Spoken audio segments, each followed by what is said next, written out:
Hello YouTube and welcome back to the zone for another Chris Chan article, and this one, ladies and gentlemen, is going to be on the Idea Guys saga. This one is... Now, what you need to understand about this saga in particular is that this is the one that almost completely obliterated Chris's mind.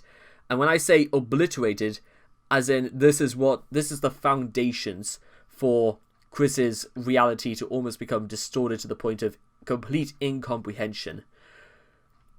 And since I've already done like an article on the dimensional merge myself, you can go check that out to see what that all led to regarding this.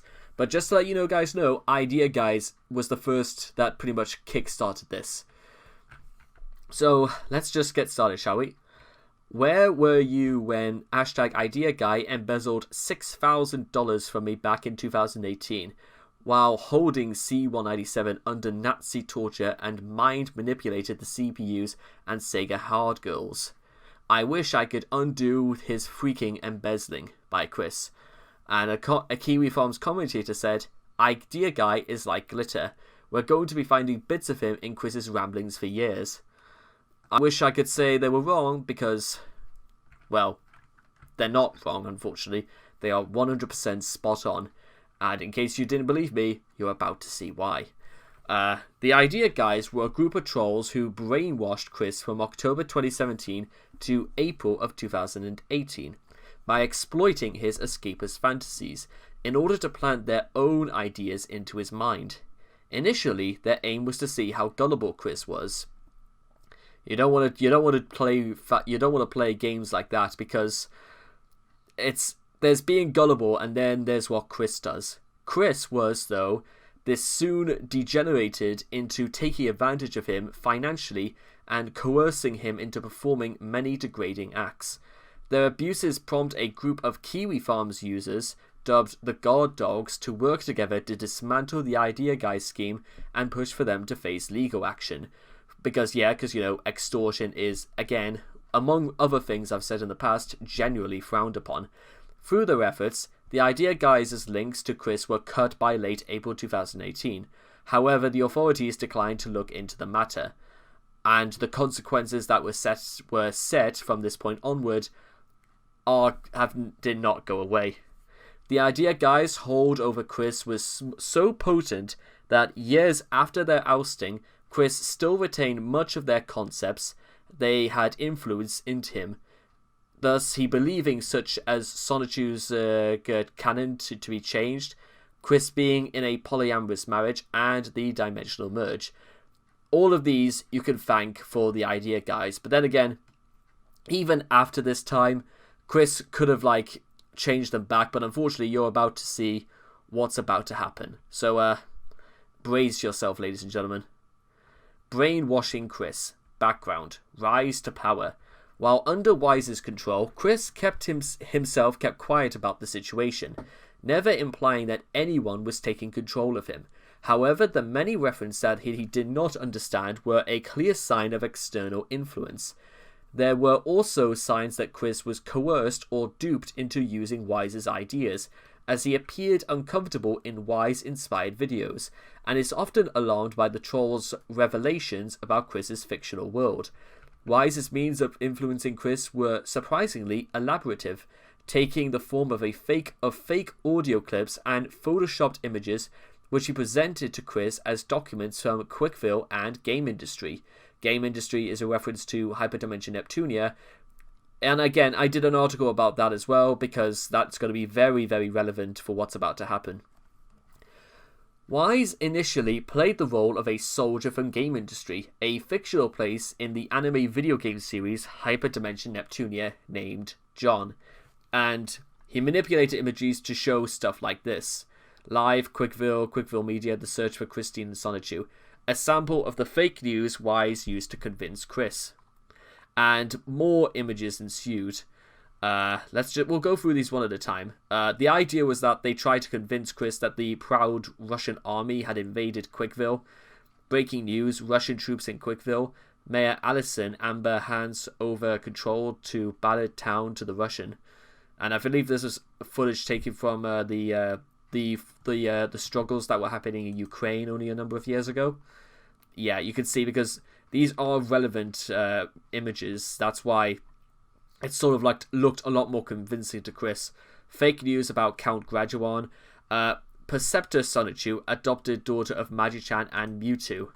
Because the last thing we needed possibly from Sonichu was more characters. But we can see right there, Perceptor Sonichu and a map Joshua Wise made. Pretty elaborative of the entire state of Quickville, as it were. All of this was done just to show that Chris's ideal world was so elaborative that anybody watching this that could not tell the difference would have said this was all for true. And a picture Wise took himself and a gas mask to scare Chris about the Russians. All of these were to basically scare Chris into retreating into believing every single thing that they were going to tell him. And what you're about to see here, ladies and gentlemen, from the Red Forest, is that the idea was that they used clips from the video, from voice actresses from Hyperdimension Neptunia, and and implement them in the setting that it was being taken over by members of the Red Russian Army. So what you're about to see is Chris believing every single part of this video. Bear that in mind for what's about to occur.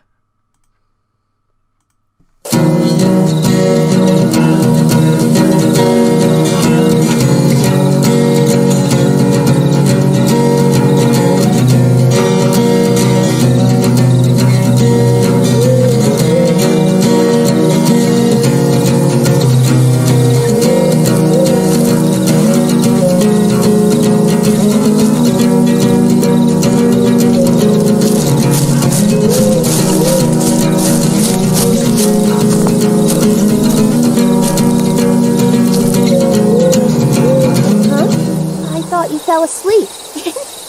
I wanted to see you. Well, here. Don't get the wrong idea. I just had some extra chocolate. Thank you.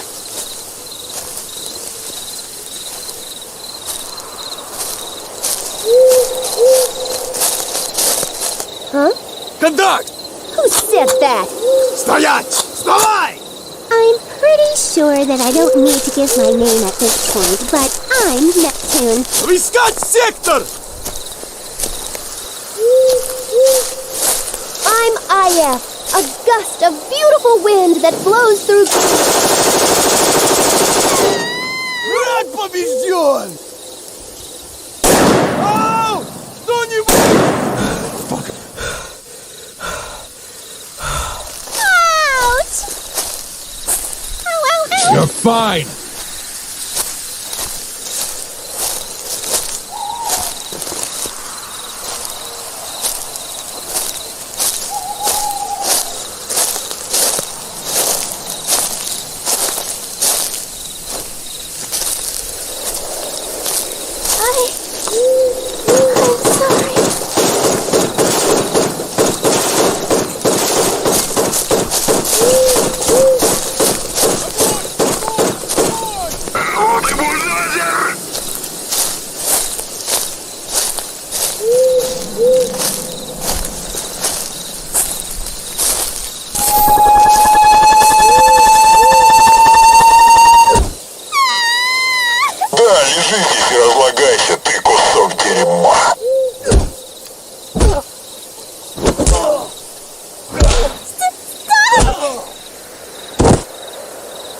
Пусть мамочка сменит тебе подгузник.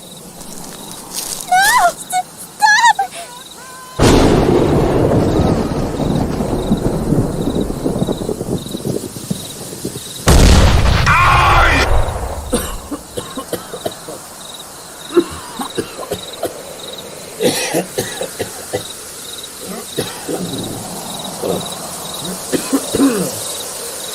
Okay, well, basically, there's not much point in going on further with that, because I think you guys just about get the idea behind that. So, because, of course, and I'll say this much for the idea guys, just before we conclude part 1, is that they knew to strike Chris at the weakest spot by playing into the only last bastion of, of sanity that Chris ever had in his fictional world. And we'll be back very shortly, just after the break. Welcome back, ladies and gentlemen, to part 2 of the Idea Guy saga. And just before we begin part 2, I just want to emphasize something a little bit important, because it's going to become super relevant for when we go on, is that when you're present on the internet in any way, shape or form, you've got to be aware of what's going on. It's almost like driving in many ways. You've got to almost have eyes all over your head, and you've got to anticipate danger from just about every single direction. But most importantly, you've got to keep facing forward. You've got to look ahead. You must not lose your head. Unfortunately, what we're going to see is that not only does Chris lose his head, but we're about to see that he lost whatever brains he had. Because, well, if the Red Forest was enough to scare Chris so much, then what's about to happen next is literally just as insane. Changes to Chris's fantasy land and sense of reality. I've talked about his sense of reality, what little semblance there was, about a good couple of months ago, but we're going to have to revisit that. Main article, list of beliefs brainwashed into Chris. Sonotube number 13, originally Sonotube 16, or The Awakening of a CPU, as retitled by Chris, is an issue heavily directed by the Idea Guy trolls. It features a story on how one of their fictional trolls characters, John Yamada, came to influence Chris, and covers an incoherent series of plot threads involving material from existing fictional universes and real-world politics of interest to the Idea Guys. The Kiwi Farms leaks also revealed a large amount of content that made Chris during the saga without releasing publicly, including several pages of Sonotube number 16. Covering the events Wise described to him, the pages show John depicted in a gas mask and body armor from the Stalker games, asking real-world Chris whether he still owns his Dreamcast, which John believes to be a portal to Quickville. That's actually a plot point that's used in Mega Dimension, but that's going to become quite relevant as well. But just to let you know that I do kind of know what they're trying to play off. In a page and a half wall of text, Chris summarizes his adventures with John and the Hyperdimension Neptunia cast, and the salvation of game industry and Quickville from the invaders. Wise told Chris that Magi-chan had a vision that Crystal would be born from Chris anally raping Sonotube. That's absolutely true. That was a thing. Not only did Chris drew that, but this is, I think actually, because there was no genitalia being shown, actually, you know what, let's just not even think about that. Sonotube, despite so blatantly going against Chris's beliefs and wishes, the message was convincing enough that Chris drew a horrifying piece of artwork depicting the act, where comic Chris apologizes to Sonotube, but insists that destiny called us to make this baby.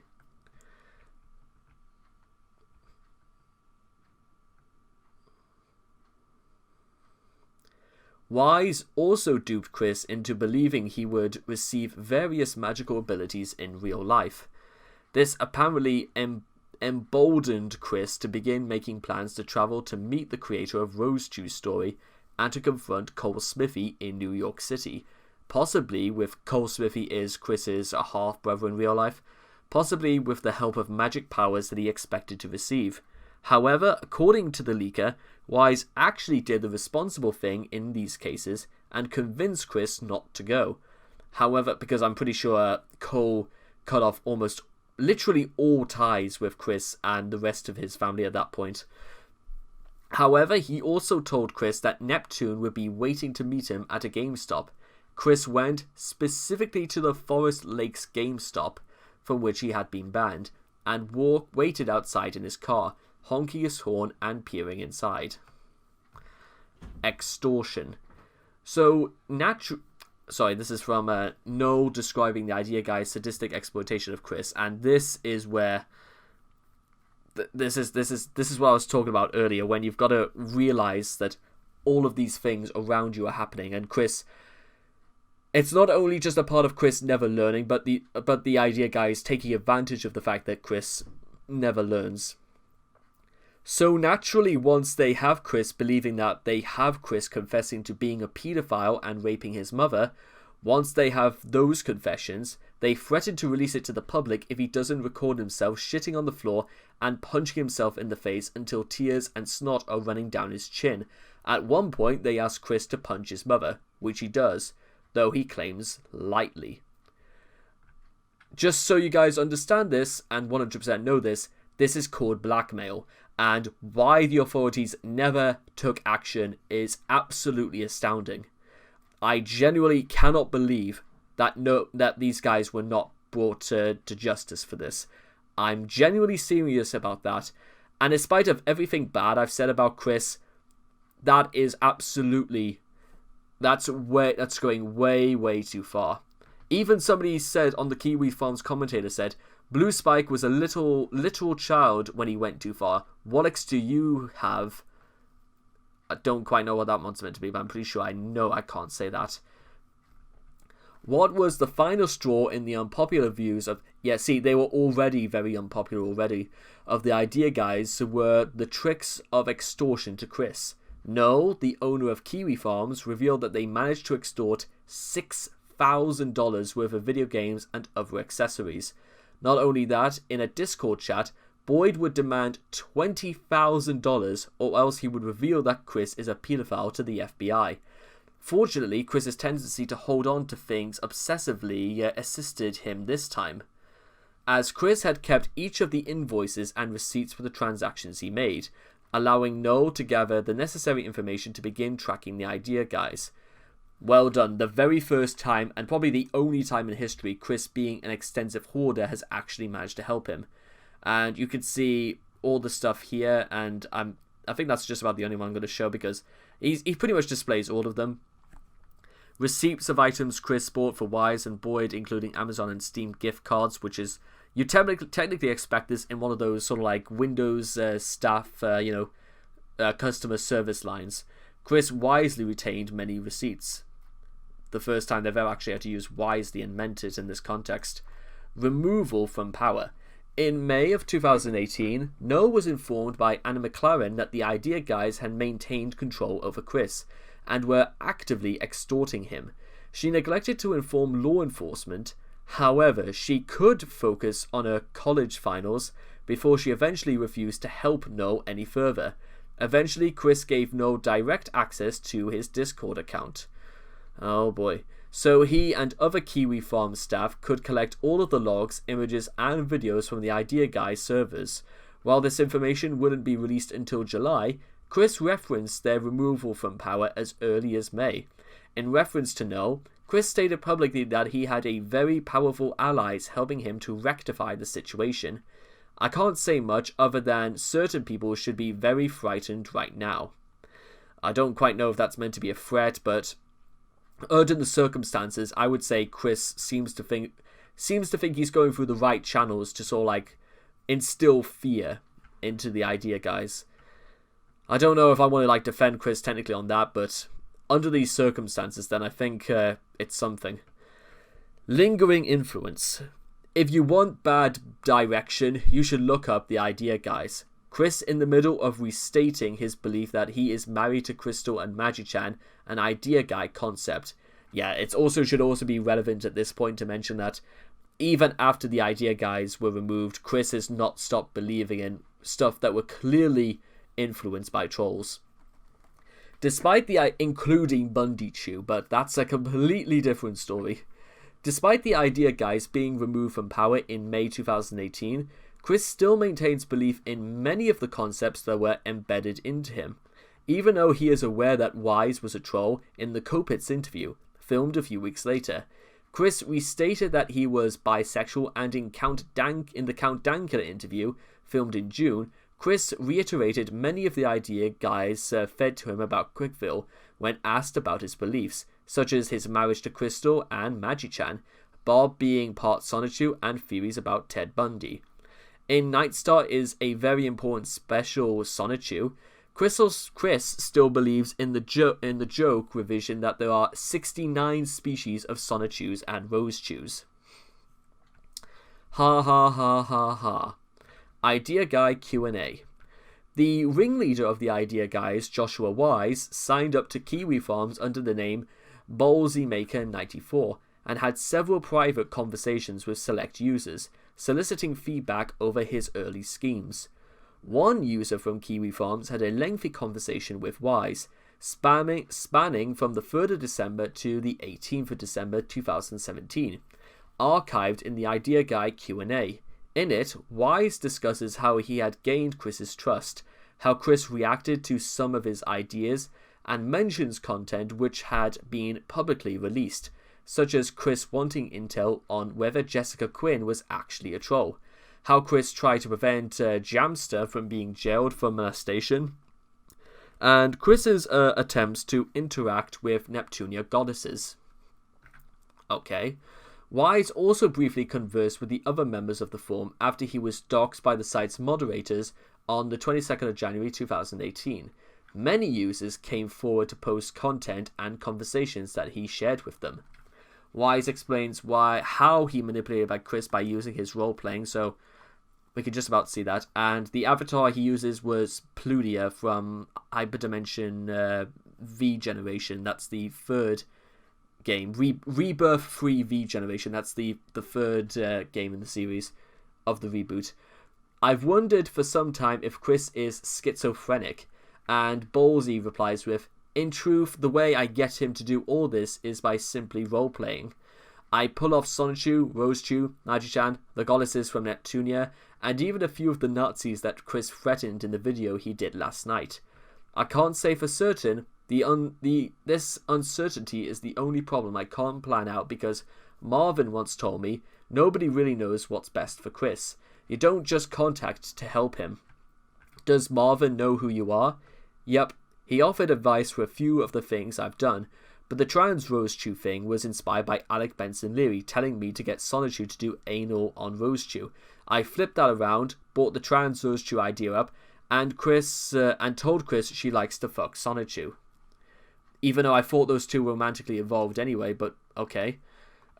He knows he's talking to a dude. The thing is that I used to be part of a roleplay community years ago, so the rest is kind of easy for me.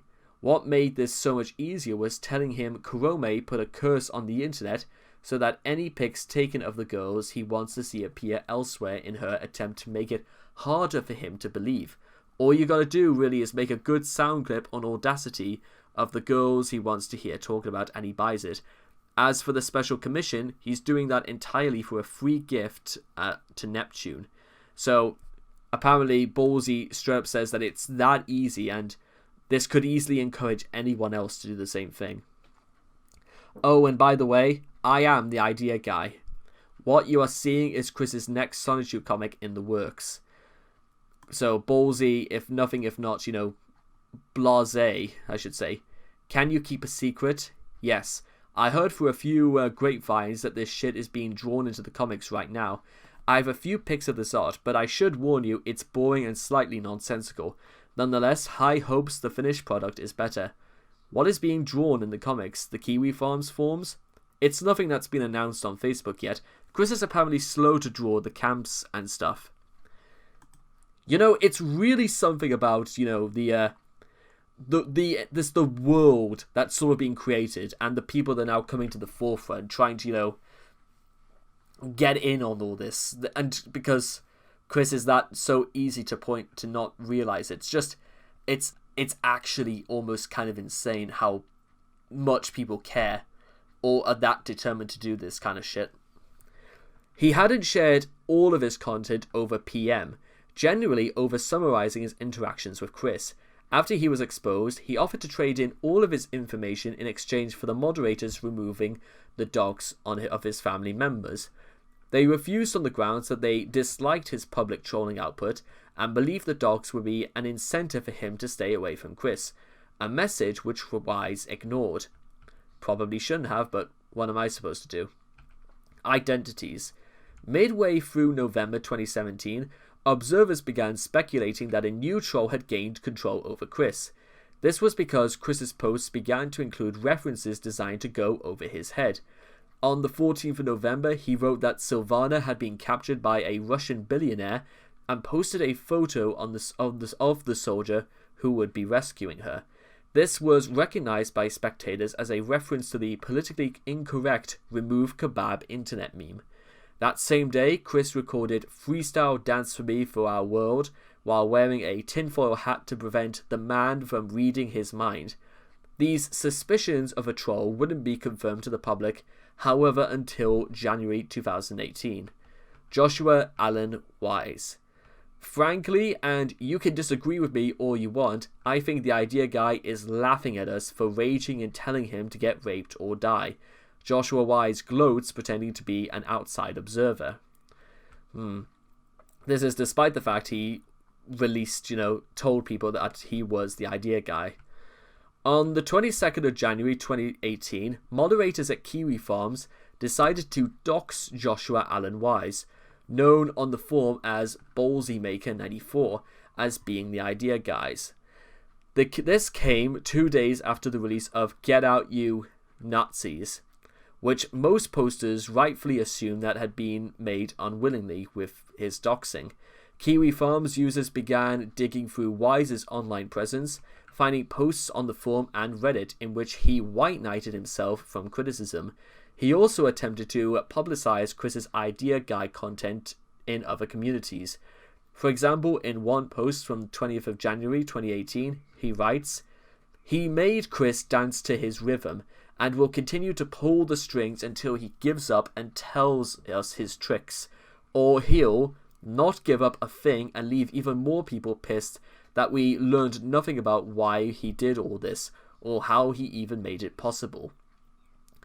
Also, just so you guys are aware, Get Out You Damn Nazis.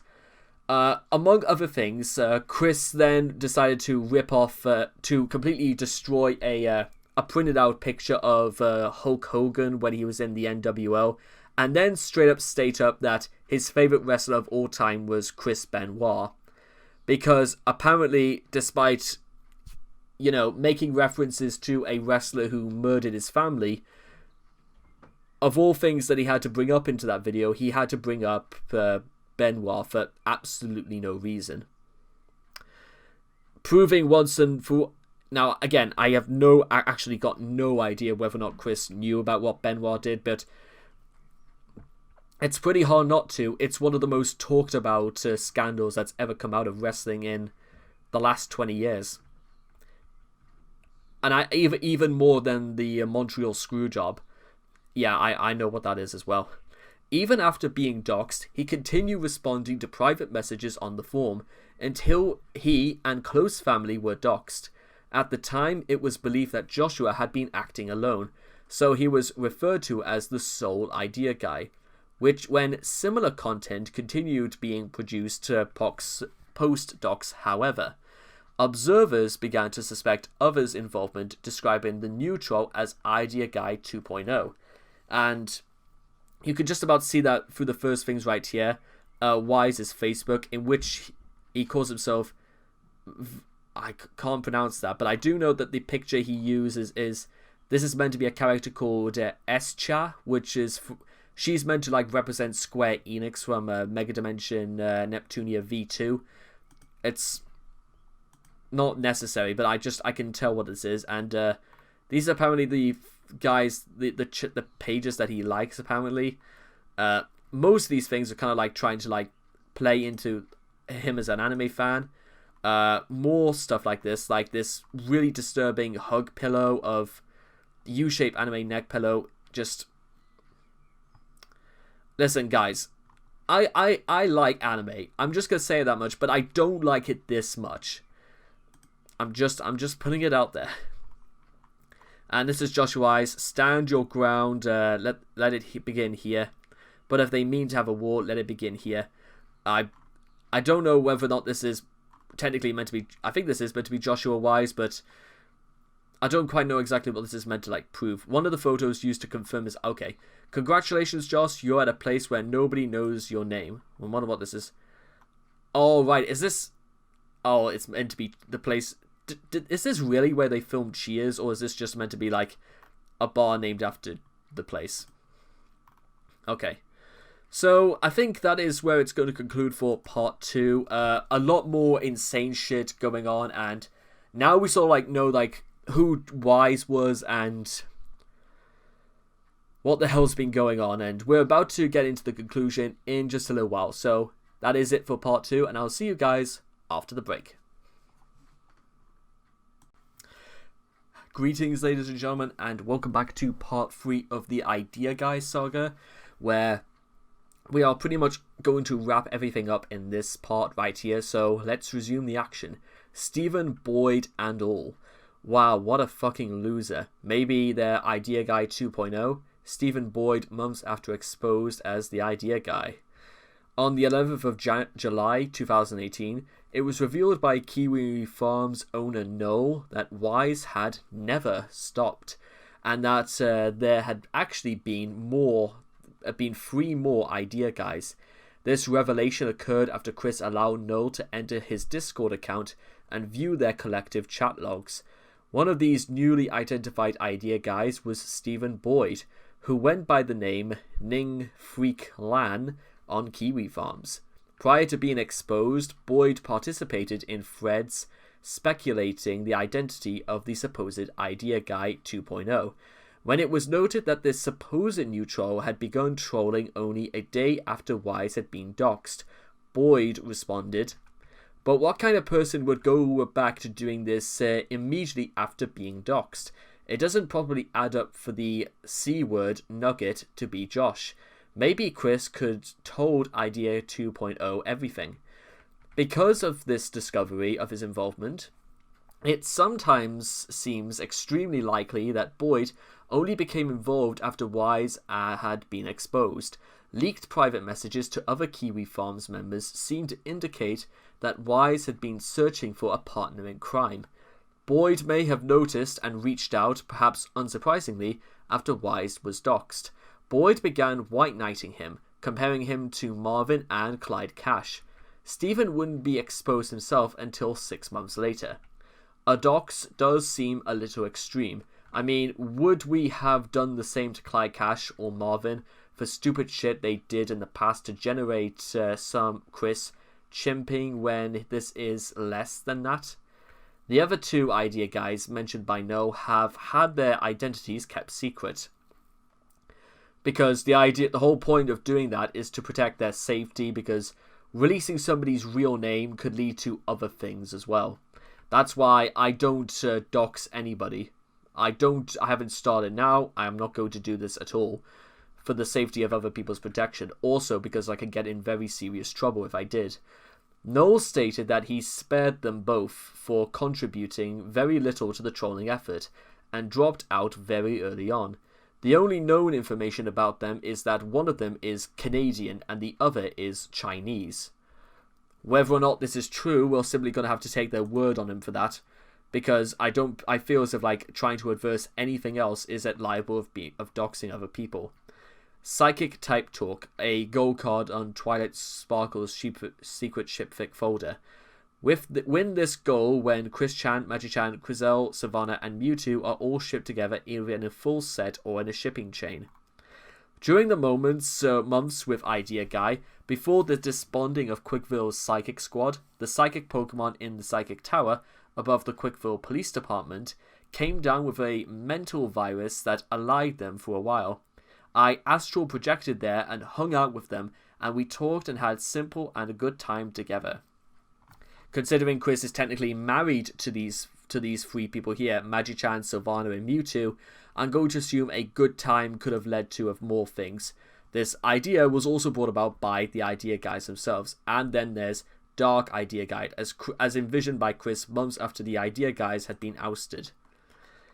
Despite the fact he displays them as villains, he still believed in what they were telling him.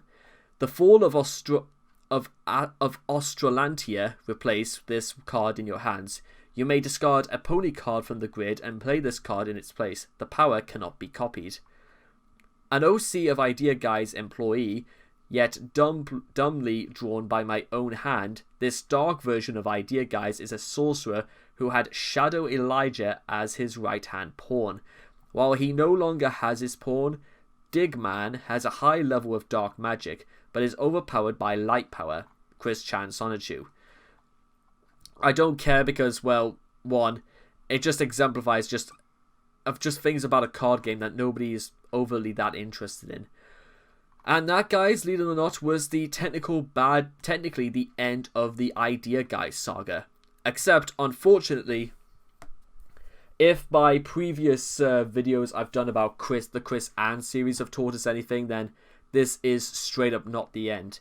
In fact, this is merely the beginning of trolls finding all new creative and elaborative ways of trying to get into Chris's head.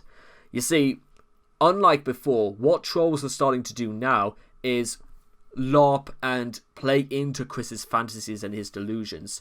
Other tactics are technically not going to work, because even if Chris can't see past them, there are going to be people to try and keep Chris out of trouble as much as they can. Unfortunately, there are only certain things that those sort of people can technically do, because again, with the thing about Sonic Boom is that Chris doesn't need any provocation whatsoever to do out and do something completely insane. He is more than capable of just putting himself down as much as he possibly can for goodness knows why or for what reason. And it's because of this is possibly what's led into some people adopting the idea that we should just let Chris be on his own, we should just not interfere.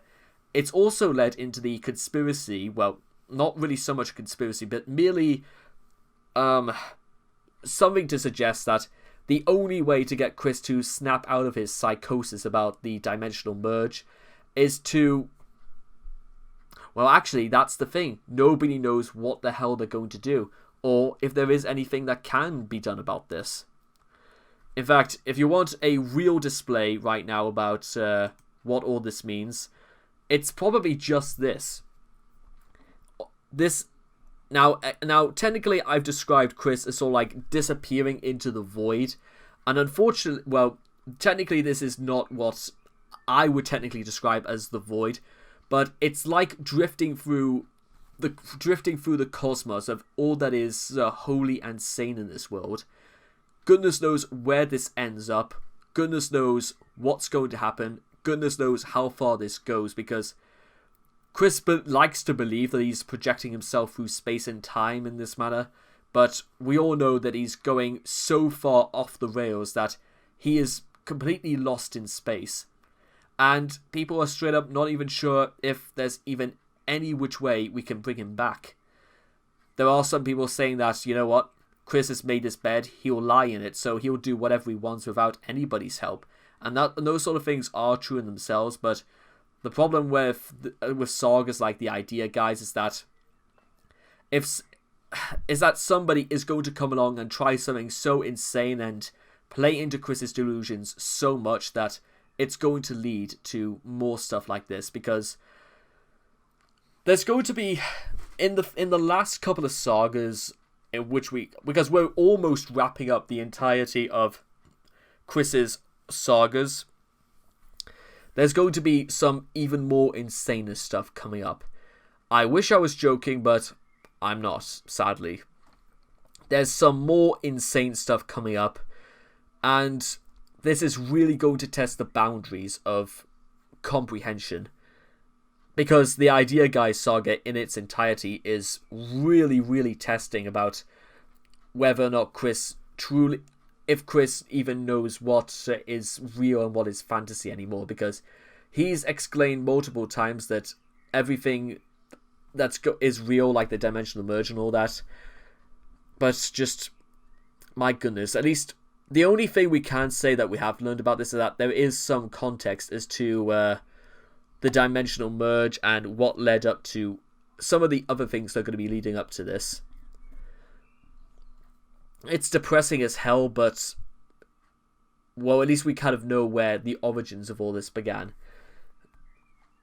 so that, you know, other people can see this for the future. So anyway, I hope you guys have enjoyed the Idea Guys saga courtesy of the Wikipedia. Please make sure to leave your thoughts and comments in the comment section down below. Let me know what you guys thought of the Idea Guys saga for yourself. Please also make sure to also like and subscribe to get daily notifications when my videos come out. And I hope to see you guys again in the next video. Take care. Bye-bye for now.